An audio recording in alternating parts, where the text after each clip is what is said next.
తెలంగాణ ముఖ్యమంత్రి రేవంత్ రెడ్డికి కేంద్రం షాక్ ఇచ్చింది.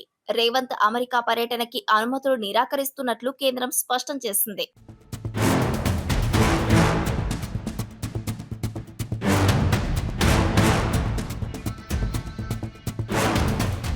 ఈ నెల 20 నుంచి 29 వరకు బ్రిటన్, అమెరికా దేశాల్లో పర్యటించేందుకు అనుమతి ఇవ్వాలని తెలంగాణ సీఎంఓ కేంద్రానికి లేఖ రాసింది. అయితే కేంద్ర విదేశాంగ శాఖ లండన్ పర్యటనకు మాత్రమే అనుమతి ఇవ్వడంతో సీఎం రేవంత్ లండన్ చేరుకున్నారు. ఆదివారం లండన్ నుంచి అమెరికాలోని బోస్టన్ వెళ్లాల్సి ఉండగా చివరి నిమిషం వరకు కేంద్రం నుంచి అనుమతులు రాకపోగా తాజాగా పర్యటనకు నిరాకరిస్తున్నట్లు స్పష్టం చేసింది.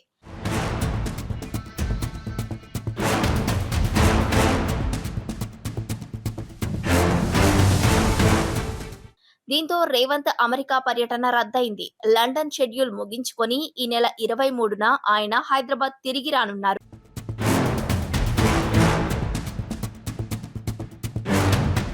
కేంద్ర నిర్ణయంపై స్పందించిన సీఎం రేవంత్ రెడ్డి అనుమతులు నిరాకరించిన తెలంగాణ ప్రగతి ఆగదని స్పష్టం చేశారు.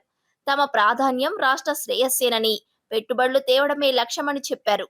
సీఎం స్థానంలో అధికారుల బృందాన్ని అమెరికా పర్యటనకు పంపించాలని ఆదేశాలు జారీ చేశారు.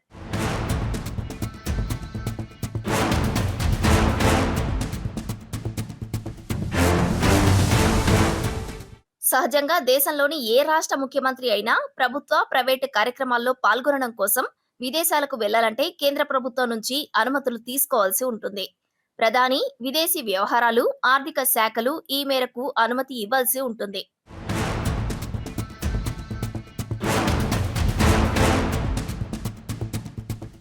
అయితే ఏవైనా అవాంఛనీయ ప్రత్యేక పరిస్థితులు నెలకొంటే తప్ప సీఎం కార్యాలయం కోరగానే కేంద్రం నుంచి అనుమతులు మంజూరు అవుతాయి.